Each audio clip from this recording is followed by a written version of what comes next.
नमस्कार, news capital express में आपका स्वागत है। मैं हूं आपके साथ दीप्ति। शुरुआत करते हैं खास खबर के साथ। आज भोपाल युवक कांग्रेस और भोपाल एनएसयूआई द्वारा गौतम नगर में वार्ड बोर्ड ऑफिस तक पैदल मार्च कर यूक्रेन में फंसे सभी भारतीय छात्रों को जल्द से जल्द भारत लाने की मांग की है। वह हमारे साथी नवीन, जिसको रूस सैनिकों द्वारा गोली मारकर हत्या कर दी गई थी, उनको श्रद्धांजलि दी और हमने ईश्वर से नवीन की आत्मा की शांति के लिए प्रार्थना की गई। वहाँ से भारत लाया जाए। कल किस तरीके से हमारे साथियों ने मार दिया है, कारण और विषय क्या था? सिर्फ अनाज के लिए ऐसे और न जाने कितने नदी वहाँ फंसे, न जाने कितने साथी वहाँ फंसे। उनकी जान को ध्यान में रखते, उनके परिवार की आस को ध्यान में रखते हमारी सरकार से मांग है कि जल्द से जल्द सभी भारतीयों को वापस लाया जाए। इसलिए हमारे द्वारा नवीन को श्रद्धांजलि दी जा रही है और हम ईश्वर से प्रार्थना करेंगे ताकि नवीन के परिवार को ताकत दे सके। पैदल मार्च आपने जो करा है, प्रधानमंत्री चले तो गए हैं विदेश से, लोगों को लाने के लिए लगातार विमान जा रहे हैं और छात्र आ रहे हैं लगातार। जब एडवाइजरी जारी करी गई, जब ये बताया जा रहा था सरकार की संवेदनशील स्थिति हो गई, तब चुनाव में माननीय प्रधानमंत्री भी व्यस्त, मंत्रीगण व्यस्त थे। आज जब स्थिति वहाँ भयानक हो गई, दिल दहला देने वाली हो गई, तब मंत्रियों को याद आ रहा है वहाँ के युवा और किसान के साथ वहाँ परेशान है। वो भी छात्रों ने खुद से अपनी आवाज़ उठाई।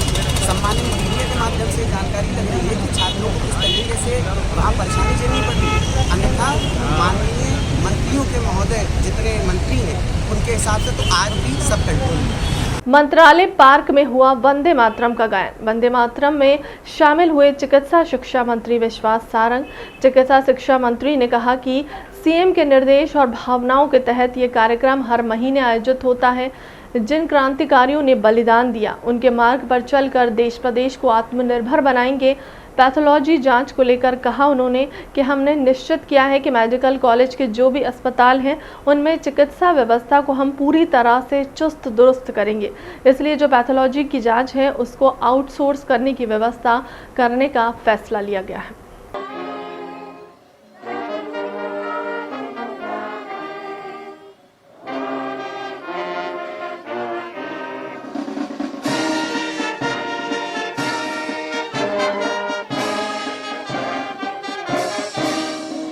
आज हम सब ने मिलकर वंदे मातरम का गान किया और उस संकल्प के साथ कि इस देश की आज़ादी को चिरस्थायी रखते हुए उन महापुरुषों, उन क्रांतिकारियों ने जिन्होंने इस देश के लिए बलिदान दिया, उनके मार्ग पर चलते हुए इस देश को शक्तिशाली, वैभवशाली, आत्मनिर्भर भारत बनाएंगे।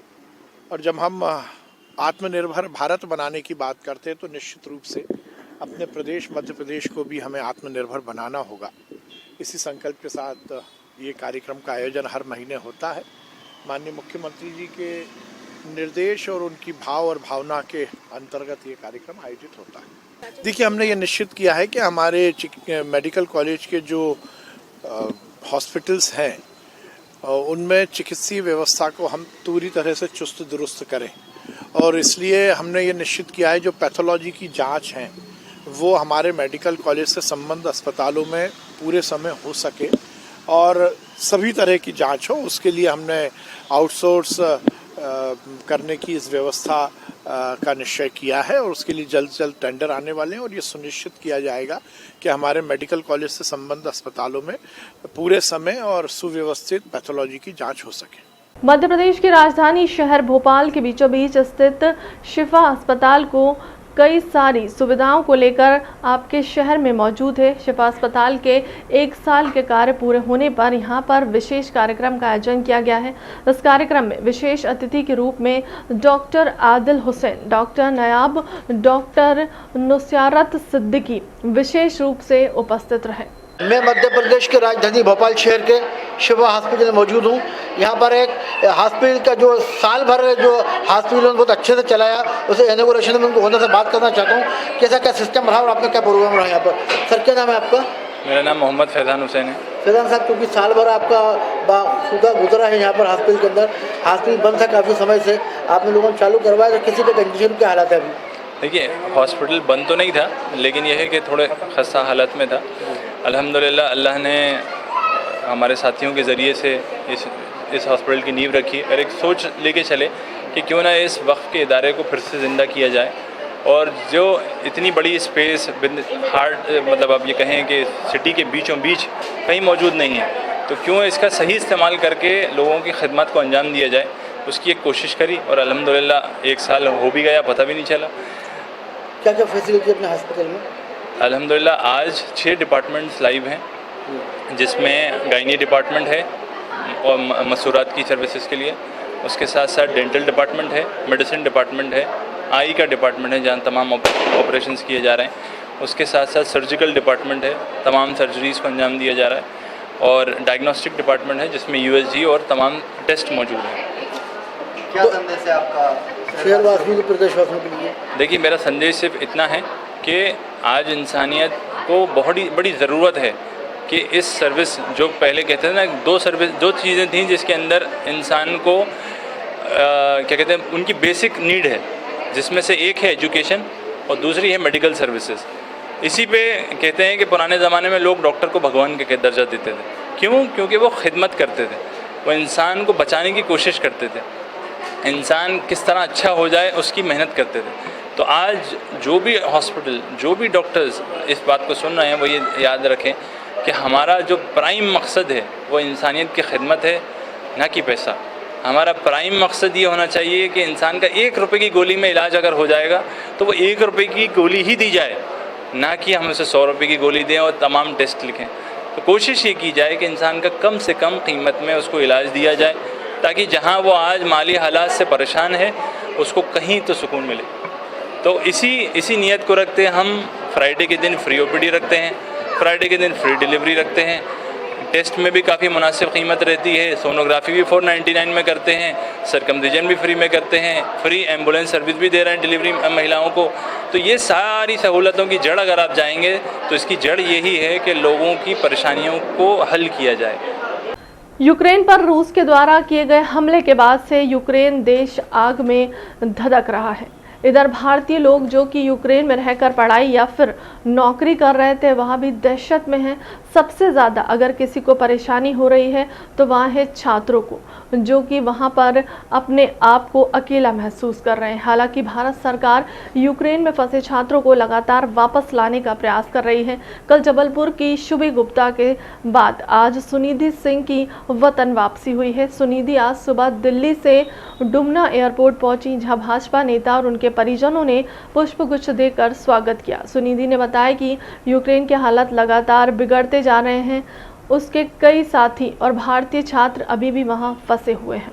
अब मुझे अपने फैमिली के पास पहुंच के बहुत अच्छा लग रहा है, क्योंकि वहाँ पे सिचुएशन बहुत ख़राब थी और हमें पता नहीं था कि कुछ भी कभी भी हो सकता था। उस हिसाब से यहाँ पे मुझे बहुत सेफ फील हो रहा है। और क्या कहना चाहिए, वहाँ जो लोग आपके साथी हैं जो फंसे हुए हैं उनकी अभी स्थिति कैसी है, कब तक उन्हें लाया जाएगा, क्या आपसे चर्चा उनसे हुई है? मुझे अपनी गवर्नमेंट पर पूरा भरोसा है कि उन्हें जल्दी से जल्दी इवैक्यूएट करने के लिए पूरे स्टेप्स लेगी। और वहाँ पे स्थिति अभी थोड़ी ठीक नहीं है, काफ़ी मुश्किलों का सामना करना पड़ रहा है मेरे जो साथी हैं उनको, पर होपफुली सब कुछ अच्छा होगा।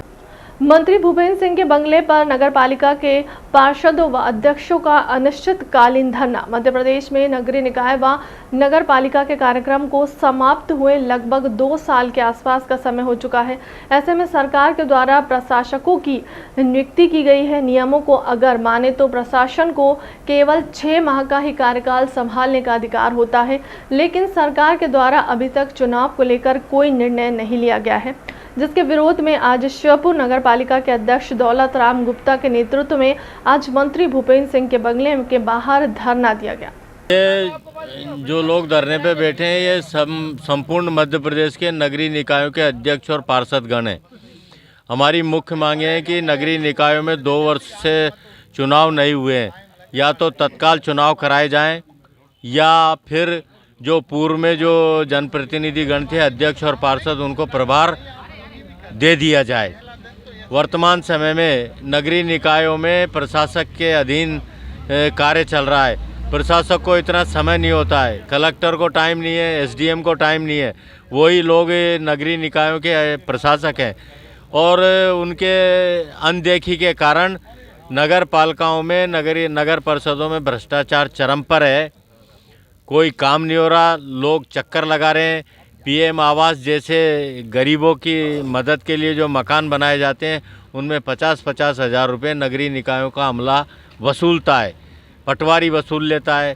तमाम सारी दुर्गति नगर क्षेत्र में रहने वाले लोगों की हो रही है।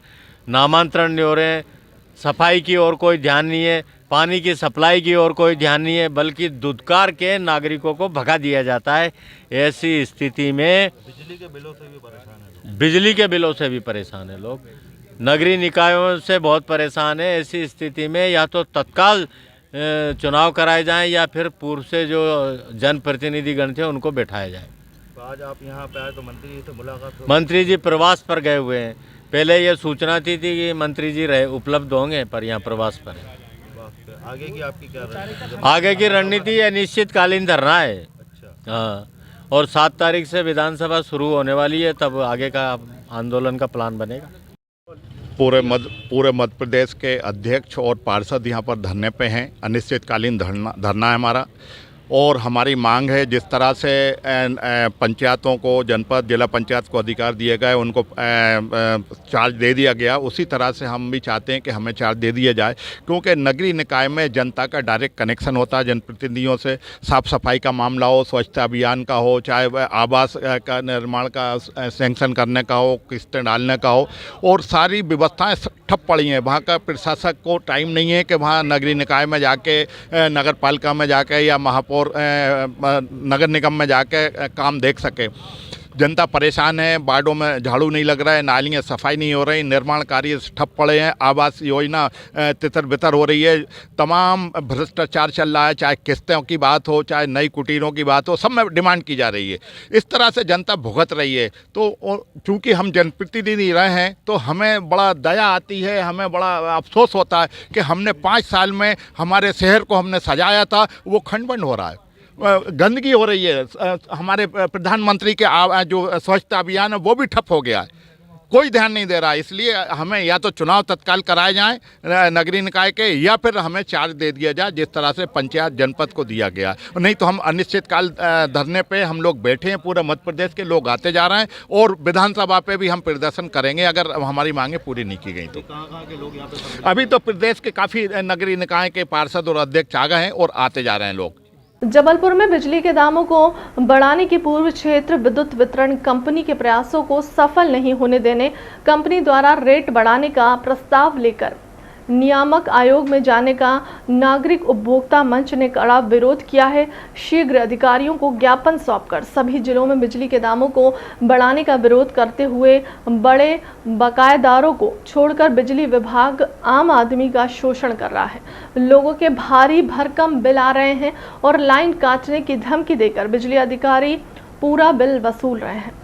बिजली विभाग के इस कदम के खिलाफ हमारे द्वारा 7 जिलों में जो हमारी संस्था है, एक साथ वहाँ आंदोलन किया जाएगा, वहाँ पर विरोध प्रदर्शन किया जाएगा, ज्ञापन सौंपे जाएंगे, जरूरत पड़ी तो धरना प्रदर्शन किया जाएगा। और एक बात और बताना चाहेंगे कि इसको हम पूरे प्रदेश में सोशल मीडिया के माध्यम से फैलाएंगे और इसका विरोध वहाँ शुरू करेंगे। हम इसकी एक कैंपेनिंग चालू करेंगे सोशल मीडिया। आज यहाँ पे क्या, और आज यहाँ पर हम SDM महोदय को ज्ञापन के माध्यम से मुख्यमंत्री तक अपनी बात पहुँचा रहे हैं। यहाँ पर जो भी बिजली के बिल बढ़ाने की बात या प्रस्ताव आए हैं नियामक आयोग में, उसको वापस लिया जाएगा। कोरोना काल में काफ़ी घाटा हुआ है लोगों को, और अभी जो कोरोना काल के बिजली के बिल वसूले जा रहे थे उसका भी हम लोग ने यहाँ विरोध दर्ज कराया। एक बार सरकार तो कह रही है हमने बिजली के बिल कोरोना में माफ़ कर दिया, नहीं दिए जा रहे, तो फिर आप लोग क्या करें?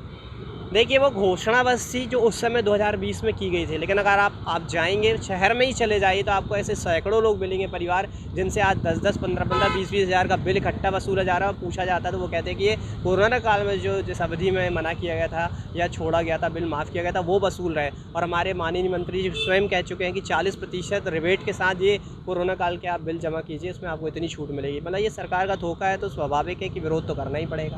MCC के अधिकारियों का ये कहना है कि बड़े हुए जो बिजली के दाम अगर हम बढ़ा के लेते हैं, और ऐसा किसी लोगों के भी हमने ऐसे ज़्यादा बढ़ाया बिल नहीं, अगर उनकी रीडिंग के हिसाब से ही है तो फिर क्या दिक्कत, आके हमसे बात करें तो जिसकी ज़्यादा बिल बढ़ा। देखिए, सबसे बड़ी बात यह है कि बिजली विभाग में शिकायत करने की जो पद्धति है बहुत ख़राब है। ऑनलाइन तो उनकी बहुत मुश्किल से शिकायतें दर्ज होती है, और कई दर्ज भी कर दो तो बिना ही सॉल्व किए वो लिख के भेज देते। मेरे पास प्रमाण है कि मैंने कुछ शिकायतें दर्ज की, ना कभी उन्होंने जानकारी ली और उसको उन्होंने कह दिया शिकायत का निराकरण हो गया।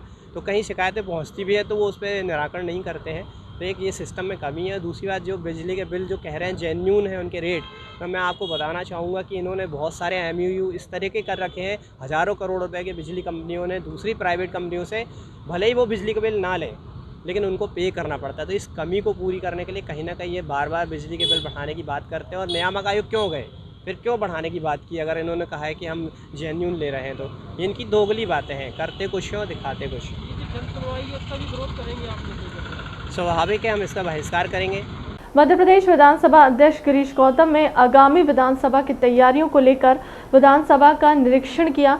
साथ ही मीडिया से चर्चा में विधानसभा अध्यक्ष गिरीश गौतम ने बताया कि आगामी सत्र को मध्य प्रदेश सरकार द्वारा बनाई गई कोरोना गाइडलाइन का पूरी तरीके से पालन किया जाएगा। वहीं कहा कि हाल ही में तैयारियों को लेकर निरीक्षण किया जा रहा है। वहीं विधानसभा अध्यक्ष ने बताया कि इस बार अपने अच्छे कार्य को लेकर उत्कृष्ट मंत्री, विधायक, पत्रकार, अधिकारी, कर्मचारियों का पुरस्कार वितरण होगा।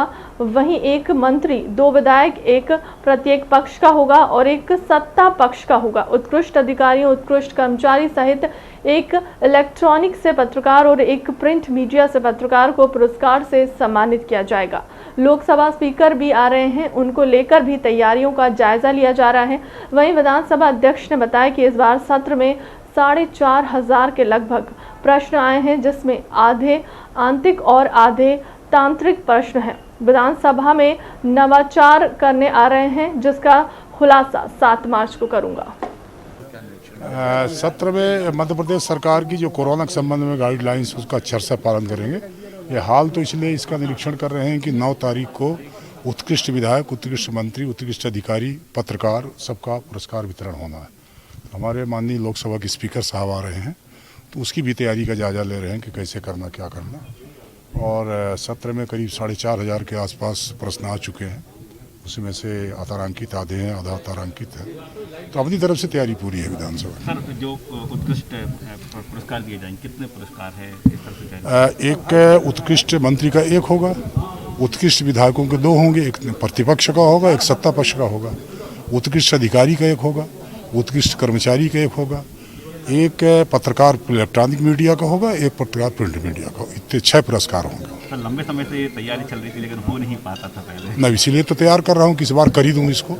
हो सकता है इस बार निर्णय करने में ऐसा लगता हो कि उतनी तैयारी ना हो पाई होगी, पर एक बार निर्णय होकर के क्रिया तो शुरू हो, अगली बार और सुधार करेंगे उसमें। उनका एक पत्र आया था कि रवि जोशी जी का, तो वो उनने सदस्यता के लिए कहा था कि इनका निरस्त किया जाए। तो उसमें कानूनी त्रुटि के आधार पर मैंने ये पाया था कि इनको सुनना आवश्यक है। तो आज की तारीख दी थी कि 2 तारीख को आप स्वतः, नोटिस यही थी नहीं हमारी तरफ से, आप स्वतः या अभिभाषक के साथ या अभिभाषक के द्वारा आप आइए, कानूनी बिंदुओं पर मैं आपको सुनूंगा। आज की तारीख उनको मुकर्रर थी, परंतु शायद उनका एक पत्र आया कि आज वो नहीं चाहते सुनवाई, वो उसको बढ़ाना चाहते हैं। तो जब तक सुनवाई न हो जाए हम क्या कहें उसको। सर, पूर्व विधायकों को लेकर कल बैठक है, उनकी मांगों को लेकर तो क्या? नहीं, मांगों के लिए नहीं है भाई, मांग तो हमेशा बनी रहेगी। हमने मांगों के लिए नहीं बुलाई है बैठक, कोई मांगों, कोई सम्मेलन मांगों को थोड़ी कर रहे हैं।